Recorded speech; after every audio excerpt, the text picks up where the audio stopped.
Welcome, Shavua Tov. Thanks very much for tuning in to Kila Chari Torah's daily review of Hilchos Pesach, the laws and customs of Passover, which is coming up in just about a month's time. We are not supposed to engage in malacha work on erev Pesach to the extent that's possible.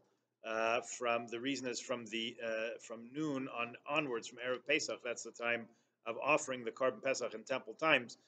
So when a person would bring that offering, they would not be permitted to do malacha. Nowadays, the author here gives a note: since the destruction of the temple, to our sorrow, we're not able to bring the korban pesach. Nevertheless, we do retain the restriction against performing malacha to whatever extent possible. From noon on erev Pesach, we're generally prohibited from performing any kind of work which is restricted on Chol Hamoed. So it doesn't mean you can't still give tzedakah with actual cash. Doesn't mean you can't go to the store and get another bag of potatoes, but we're talking about things that aren't directly related to the holiday and it really have to do with livelihood and so on. If there's any questions, please let's discuss it. On Erev Pesach, one should cut one's hair, cut one's nails before noon if at all possible.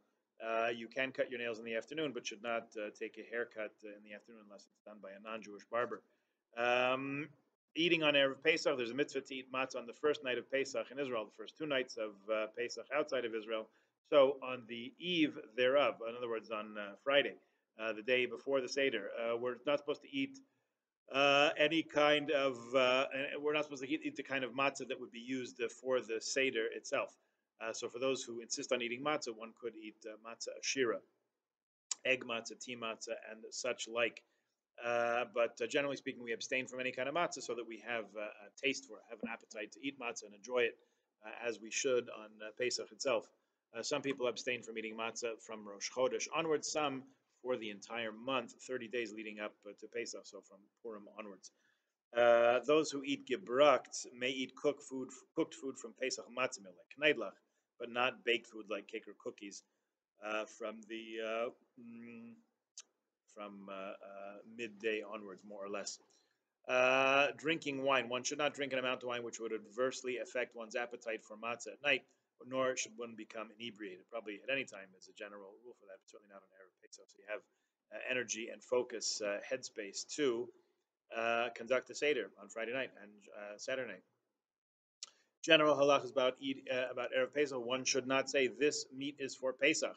In other words, you're cooking your chicken, you're cooking your brisket, whatever it is, but not to say this meat or this is for Yom Tov for Pesach, because then it might appear as if one were designating it as a korban Pesach, which of course we're not allowed to do in the times when the temple's not standing. It's a proper custom to bake matzah's mitzvah on Erev Pesach if you happen to be somewhere where there is a matzah oven. There's not one in Toronto, to my knowledge. Maybe there are some private ones that I'm not aware of, but a general commercial production of matzah doesn't happen too much here. We import our matzah from other cities.